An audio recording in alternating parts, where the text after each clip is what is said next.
Hello, good morning, friends. Myself Vimal M. Patel. I will take your physics subject code is 3110018.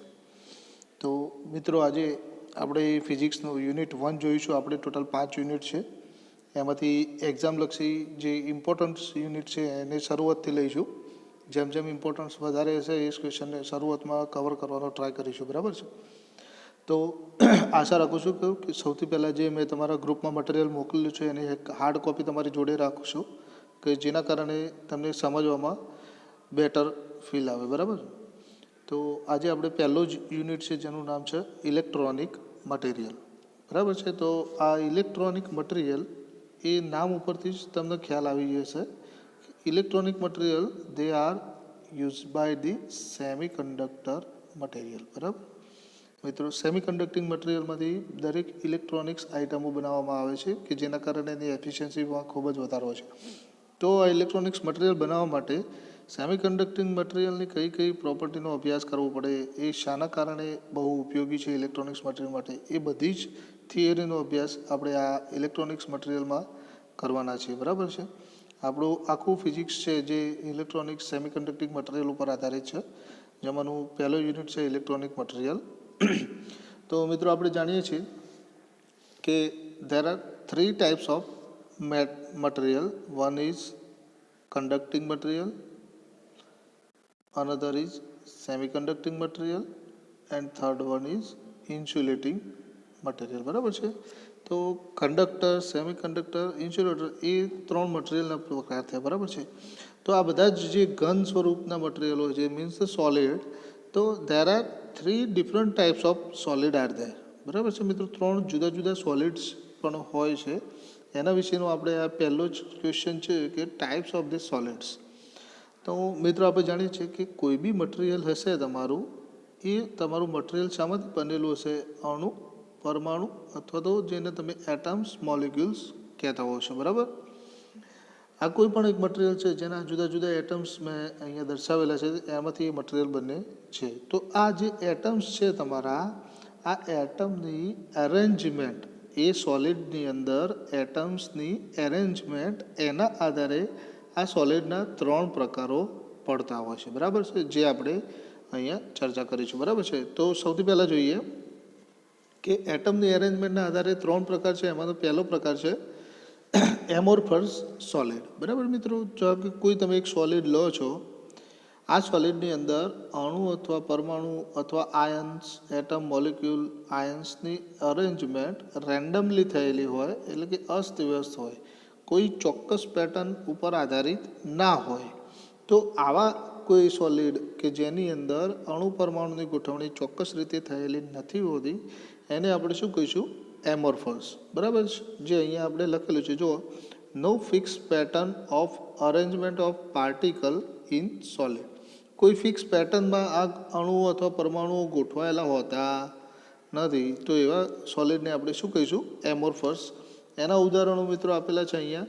જો glass છે, plastic, rubber, they are the solids of the example for amorphous. Clear? આ એનું એક structure ઉદાહરણમાં દોરીને બતાવેલું છે. બરાબર છે? હવે એક બીજો પ્રકાર છે સોલિડનો, એ છે પોલીક્રિસ્ટલાઇન સોલિડ. હવે મિત્રો, પોલીક્રિસ્ટલાઇન સોલિડમાં તમે બે નામ જોઈ રહ્યા છો. પોલીનો મતલબ થશે એક કરતાં વધારે, અને ક્રિસ્ટલાઇન એટલે અરેન્જમેન્ટ ઇન ફિક્સ્ડ પેટર્ન. એટલે મિત્રો અહીંયા જુઓ, પોલીક્રિસ્ટલાઇન સમજીએ એના પહેલાં નીચેનો એક ત્રીજો પ્રકાર છે એ જોઈ લઈએ કે ક્રિસ્ટલાઇન સોલિડ. એટલે તમને આગળ પોલીક્રિસ્ટલાઇન સમજવામાં સરળતા રહેશે. તો જો ક્રિસ્ટલાઇન સોલિડ કોને કહેવાય? કે કોઈ એક તમે સોલિડ લો છો, એની અંદર અણુ, પરમાણુ અથવા મોલિક્યુલની ગોઠવણી કોઈ ચોક્કસ 3 ડાયમેન્શનલમાં સેમ રીતે જોવા મળશે. અહીંયા જે આ દોર્યો છે મિત્રો, આ જો આમાં કોઈ એક બાજુથી તમે જોશો તો અણુઓની ગોઠવણી ચોક્કસ સીધી રેખા, અથવા તો કોઈ બીજા એંગલથી જોશો, કોઈ ત્રીજા એંગલથી જોશો તો પણ, એટલે કે 3 ડાયમેન્શનલમાં અણુઓની ગોઠવણી કોઈ ચોક્કસ પેટર્નમાં થયેલી જોવા મળશે. તો આવી જે રચના હોય, અથવા તો આવા કોઈ સોલિડ બનેલા હોય, તો એના આપણે શું કહીશું? Crystalline solid. બરાબર છે? કે regular 3 dimensional arrangement of particle in solid. 3 dimensional arrangement હોય પાર્ટિકલની કોઈ સોલિડની અંદર, તો એવા સોલિડને આપણે કહીશું ક્રિસ્ટલાઇન સોલિડ. એના એક્ઝામ્પલ છે મેટલ છે, સોલ્ટ છે, ગ્રેફાઇટ છે. તમે બધા જોયેલું છે ગ્રેફાઇટની અણુ રચના કેવી હોય છે મિત્રો, એક સમાન હોય છે. એમાં તમે જોશો તો લાઈક ધીસ, આ રીતે ગ્રેફાઇટનો ષટકોણી આકાર હોય છે. આગળ તમે જોતા જશો તો દરેક અણુમાણુ પરમાણુ કાર્બનના એ રીતે જોડાયેલા હોય છે કે કોઈ એક ફિક્સ પેટર્નમાં જ ગોઠવાયેલા હોય, બરાબર. તો આવી રચનાને આપણે ક્રિસ્ટલાઇન સોલિડ કહીશું. હવે આગળ જોઈએ કે પોલીક્રિસ્ટલાઇન કોને કહેવાય છે. તો મિત્રો ક્રિસ્ટલાઇન એટલે એક સરખી એરેન્જમેન્ટ જોવા મળશે, બરાબર છે.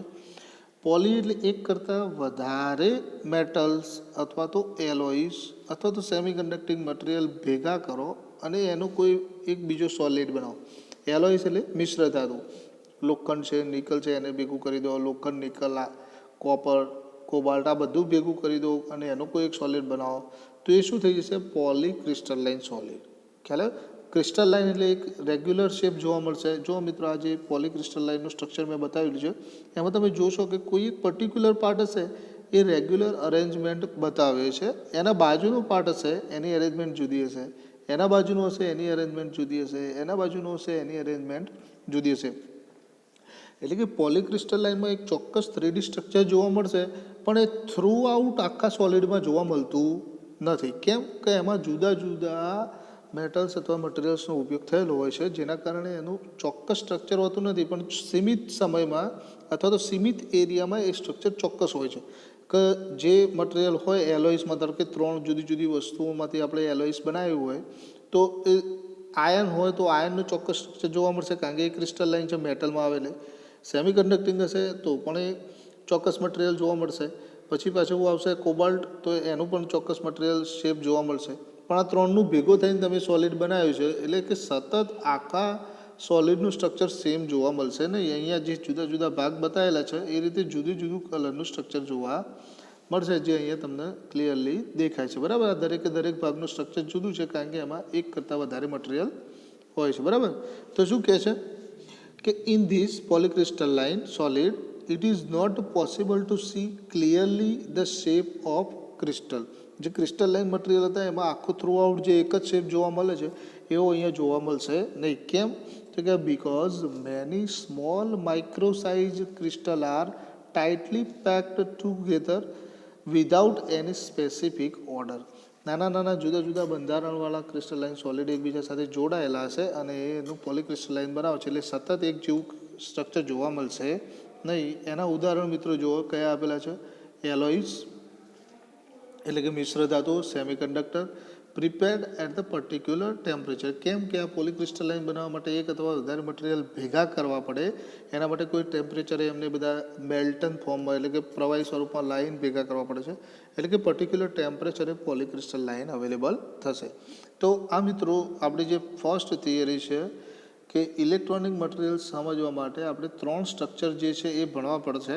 એમાં પહેલો હતો એમોર્ફસ સોલિડ, બીજા નંબરનો આપણે પોલીક્રિસ્ટલાઇન સોલિડ, અને એના નેક્સ્ટ જે લાસ્ટ વન છે એ ક્રિસ્ટલાઇન સોલિડ, બરાબર. તો 3 વિશેની આપણે માહિતી મેળવી લીધેલી છે અને એના ઉદાહરણ પણ જાણ્યા છે.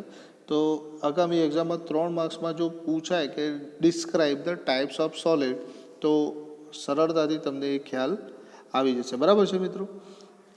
આશા રાખું કે અહીંયા આ ક્વેશ્ચનમાં ખબર પડી જશે. હવે આપણે એના નેક્સ્ટ જે ક્વેશ્ચન છે એના ઉપર ધ્યાન આપીએ કે શું છે ભાઈ, ધ એલિમેન્ટલ સેમિકન્ડક્ટર મટીરિયલ. મિત્રો જો એલિમેન્ટલ ઓફ સેમિકન્ડક્ટર મટીરિયલ તમારે એક્ઝામ લક્ષી ઓરિએન્ટેડ ક્વેશ્ચન નથી, પણ આ સમજવું ખૂબ જરૂરી છે કે જેના કારણે તમે આગળના ક્વેશ્ચનમાં સરળતાથી ખ્યાલ આવી શકે, બરાબર. જો અહીંયા શું છે કે in the group of 4 of periodic table, બરાબર છે મિત્રો. ગ્રુપ 4 આ જે સેમિકન્ડક્ટિંગ મટીરિયલ છે તમારા, એ બધા કયા ગ્રુપમાં આવે છે? 4 નંબરના ગ્રુપમાં આવશે, બરાબર. તો આ જે 4th ગ્રુપમાં સેમિકન્ડક્ટિંગ મટીરિયલ છે એના કેટલાક ઉદાહરણ હું તમને કહું છું. કાર્બન છે, સિલિકોન છે, જર્મેનિયમ છે, etcetera. They are the group 4 elements, બરાબર છે. જેમાંથી સિલિકોન, જર્મેનિયમ એ બધા સેમિકન્ડક્ટિંગ મટીરિયલ છે, અને અહીંયા એક કાર્બન પણ એનું ઉદાહરણ લખેલું છે. હવે જો મિત્રો આ જે સેમિકન્ડક્ટિંગ મટીરિયલ છે તમારા, એમનું ઇલેક્ટ્રોનિક કન્ફિગ્યુરેશન કેવી રીતે હોય છે? આ મિત્રો તમે પાઉલી પ્રિન્સિપલ જે બાર સાયન્સમાં ભણ્યા હતા એ મુજબ જ છે કે એનું ઇલેક્ટ્રોનિક કન્ફિગ્યુરેશન કેવી રીતે હશે કે આપણે જો પરમાણુ ક્રમાંક એટલે કે એટોમિક નંબર જાણતા હોઈએ તો એનું એટોમિક બંધારણ આપણે જોઈ શકીએ છીએ કે એટલે ઇલેક્ટ્રોનિક કન્ફિગ્યુરેશન શોધી શકીએ છીએ. એ કેવી રીતે હોય છે મિત્રો? આપણે જે પાઉલી એક્શન પ્રિન્સિપલ છે તમે ભણ્યા હશો કે આ રીતે જો પહેલી કક્ષક હશે 1s હશે, એના પછી 2s હશે, પછી 2p હશે, પછી 3s હશે, 3p હશે, 3d હશે, બરાબર. પછી 4s હશે, 4p હશે, 4d હશે, એના આગળ 5s હશે, બરાબર. સો એન ચાલ્યા કરવાનું. પાઉલી એક્સક્લુઝન પ્રિન્સિપલ આપણને શું કહેતો હતો મિત્રો કે કોઈ પણ એક કક્ષકમાં મેક્સિમમ 2 જ ઇલેક્ટ્રોન સમાઈ શકાશે, બરાબર. આ રીતે જે પરમાણુ ક્રમાંક હશે એટલા ઇલેક્ટ્રોન એ એટમ્સ અથવા મોલિક્યુલ્સ પાસે હશે, બરાબર. તો એ પરમાણુ ક્રમાંકના આધારે આપણે જુદી જુદી કક્ષકો ભરતા હતા. એના 3 પ્રકારે આપણે જોયેલા છે, એસ, પી, ડી, એફ. એ રીતે આગળ આગળ જતા જવાનું છે, બરાબર. એસમાં 2 ઇલેક્ટ્રોન હોય, પીમાં 6 ઇલેક્ટ્રોન હોય, ડીમાં 10 ઇલેક્ટ્રોન હોય. એ રીતે આગળ ચાલે કરવાનું છે અને એ કક્ષકો ભરતા જવાનું છે. એમાંથી શરૂઆતની કક્ષકો એ 1s હશે, એના ઉપર 2s હશે, એના ઉપર 3s હશે, એના ઉપર 4s હશે, 3p, 4p, એ રીતે ચાલે કરવાનું છે, બરાબર. તો એમાં ભરતા ભરતા ભરતા જે સૌથી છેલ્લે કક્ષક હોય આ કોઈ એક પરમાણુ છે, એની આજુબાજુની જે મિત્રો કક્ષકો હોય છે આમાં જુદા જુદા બબે ઇલેક્ટ્રોન કરીને તમારે ચાલ્યા કરવાનું છે. અને આ છેલ્લી કક્ષક હશે એમાં રહેલા ઇલેક્ટ્રોન કે જેમને આપણે કહીએ છીએ વેલેન્સ ઇલેક્ટ્રોન, બરાબર છે. આ થિયરી સમજવાનો મતલબ એક જ છે કે સૌથી આઉટર મોસ્ટ કક્ષકમાં એટલે કે આઉટર મોસ્ટ ઓર્બિટમાં રહેલા ઇલેક્ટ્રોનને આપણે વેલેન્સ ઇલેક્ટ્રોન કહીશું. અને આ વેલેન્સ ઇલેક્ટ્રોન જ જવાબદાર છે કંડક્ટિવિટી માટે. કંડક્ટિવિટી એટલે કે વાહકતા માટે જરૂરી છે વેલેન્સ ઇલેક્ટ્રોન. હવે મિત્રો વાહકતા એટલા માટે કે ઇલેક્ટ્રોનિક્સ મટીરિયલ એટલે કે કોઈ ઇલેક્ટ્રોનિક ગેજેટ તમે બનાવો જેમાં સેમિકન્ડક્ટર મટીરિયલ યુઝ થાય છે, એનું કારણ હવે ખ્યાલ આવ્યો છે કે આ સેમિકન્ડક્ટિંગ મટીરિયલ પાસે જ વેલેન્સ ઇલેક્ટ્રોન અવેલેબલ હોય છે જે કંડક્ટિવિટી માટે જવાબદાર છે. એના માટે આ સેમિકન્ડક્ટિંગ મટીરિયલનો બહોળા પ્રમાણમાં ઉપયોગ થાય છે. હવે જોઈએ કે આ વેલેન્સ ઇલેક્ટ્રોન કેમ ઉપયોગી છે. આ બધાની ઇલેક્ટ્રોનિક કન્ફિગ્યુરેશન આપણે જોઈશું તો ખ્યાલ આવશે. જો આ કક્ષકો આ રીતે ભરાતી હોય છે જનરલી તમે જોઈ શકો છો કે પહેલાં 1s ભરાશે, પછી 2s, પછી 2p, પછી 3s, પછી 3p, 4s, પછી 3d, 4p, 5s. આ રીતે ઊંધા કક્ષક તીરના આકારમાં તમારી આ કક્ષકો ભરવાની હોય છે, એ તમને ખ્યાલ જ છે, બરાબર. તો અહીંયા જોઈએ કે પરમાણુ ક્રમાંક 6 હશે તો મિત્રો એની કક્ષકો કેવી રીતે ભરાશે? જો પહેલી 1s ભરાશે કે જેમાં 2 ઇલેક્ટ્રોન હશે, પછી 2s ભરાશે, પછી 2p ભરાશે. જો અહીંયા જે મેં દોર્યું હતું એ રીતે જ પહેલી 1s છે, બીજી 2s છે, પછી 2p છે. પીમાં 6 ઇલેક્ટ્રોન મેક્સિમમ સમાઈ શકે છે, ડીમાં 10 ઇલેક્ટ્રોન, બરાબર. એ રીતે ચાલે કરવાનું છે. આપણે એટોમિક નંબર છે 6, બરાબર. કેટલો છે? એટોમિક નંબર 6 એટલે કે 6 ઇલેક્ટ્રોન અવેલેબલ હશે. તો સૌથી પહેલી કક્ષક ભરાશે, પહેલી કક્ષક ભરાશે એ 1s ભરાશે, જુઓ, બરાબર. એસમાં કેટલા ઇલેક્ટ્રોન મિત્રો? 2. તો 2 ઇલેક્ટ્રોન ગયા, વધ્યા 4. બીજા નંબરની કક્ષક ભરાશે એ કઈ છે મિત્રો? જુઓ 2s આવે છે તો 2sમાં પણ 2 ઇલેક્ટ્રોન, ટોટલ 4 ઇલેક્ટ્રોન વપરાયા, વધ્યા 2. ત્રીજા નંબરની જે પહેલી કક્ષક આવશે એ કઈ આવશે મિત્રો? 3s નહીં આવે, ઉપરથી લેવાનું છે એટલે પહેલી 2p આવશે. તો એ કઈ કક્ષક આવશે? 2p. કેટલા ઇલેક્ટ્રોન વધ્યા હતા? 2 જ. તો એમાં કેટલા ઇલેક્ટ્રોન લખવાના? 2. 2p2. એટલે આપણું ઓરિજિનલી બંધારણ કેવું થઈ ગયું મિત્રો? 1s2 2s2 2p2. ખ્યાલ આવ્યો? હવે જો પીમાં કેટલા ઇલેક્ટ્રોન સમાઈ શકે મેક્સિમમ મિત્રો? 6.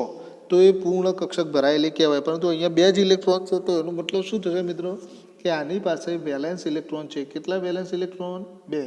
પૂર્ણ કક્ષક ભરાયેલી ના હોય અને વધારાના ઇલેક્ટ્રોન હોય તો એને શું કહેવાશે? વેલેન્સ ઇલેક્ટ્રોન, બરાબર. આ ક્વેશ્ચન આગળ પણ આવશે જે આપણે થિયરીમાં જોઈશું. જો હવે 14 નંબર હોય તમારી પાસે, એટોમિક નંબર 14 છે તો એનો મતલબ તમે મિત્રો સરળતાથી જાણી શકો છો કે કેટલા ઇલેક્ટ્રોન હશે તમારી પાસે? 14.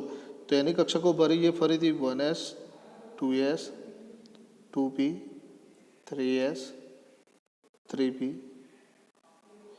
4s 4p અહીંયા 3p પછી 3d બરાબર 4p પછી 4d તો અહીંયા જો પહેલી કક્ષક ભરાશે એ કઈ હશે મિત્રો 1s પછી 2s પછી 2p ભરાશે પછી 3s ભરાશે પછી જો 3p 4s ભરાશે બરાબર તો જોઈએ 1s2 2s2 2p પછી 3s પછી 3p2 કારણ કે એની પાસે 14 ઇલેક્ટ્રોન અહીંયા પૂરા થઈ ગયા છે જુઓ 2 2 4 6 10 12 13 14 બરાબર તો આ રીતે કન્ફિગ્યુરેશન બનાવવાનું છે આ જર્મેનિયમનો પરમાણુ ક્રમાંક છે 32 જે તમારે હોમવર્કમાં જોવાનું છે કે આ કન્ફિગ્યુરેશન સાચું છે કે નહીં બરાબર આ મિત્રો દરેક રીતે જોવાનું આ ત્રણ મટીરિયલો સેમી કન્ડક્ટિંગ મટીરિયલ કોઈ બી પકડશો તો એની આઉટર મોસ્ટ ઓર્બિટમાં હંમેશા કેટલા ઇલેક્ટ્રોન હશે 2 એટલે કે આઉટર મોસ્ટ ઓર્બિટ ઇલેક્ટ્રોનથી પૂર્ણ ભરાયેલી નહીં હોય કે જે તમારી કન્ડક્ટિવિટી કરવામાં મહત્વનો ભાગ ભજવશે બરાબર છે મિત્રો તો આ ક્વેશ્ચન એટલા માટે જ ભણાવવો પડ્યો કે આ જે આઉટર મોસ્ટ સેલ છે સેમી કન્ડક્ટિંગ મટીરિયલમાં એમાં હંમેશા 2 ઇલેક્ટ્રોન હશે કે જેના કારણે તે કન્ડક્ટિવિટી સારી રીતે કરી શકશે બરાબર તો એક્ઝામ પોઈન્ટ ઓફ વ્યૂ આ ક્વેશ્ચન મહત્વનો નથી પરંતુ આ કન્ફિગ્યુરેશન ગોઠવતા આવડવું હોવું જોઈએ બરાબર તો આશા રાખું મિત્રો આ બંને ક્વેશ્ચન તમને ખ્યાલ આવી ગયો હશે હવે આગળની જે નેક્સ્ટ થિયરી છે એ મળીએ આવતા લેક્ચરમાં ચલો થેન્ક યુ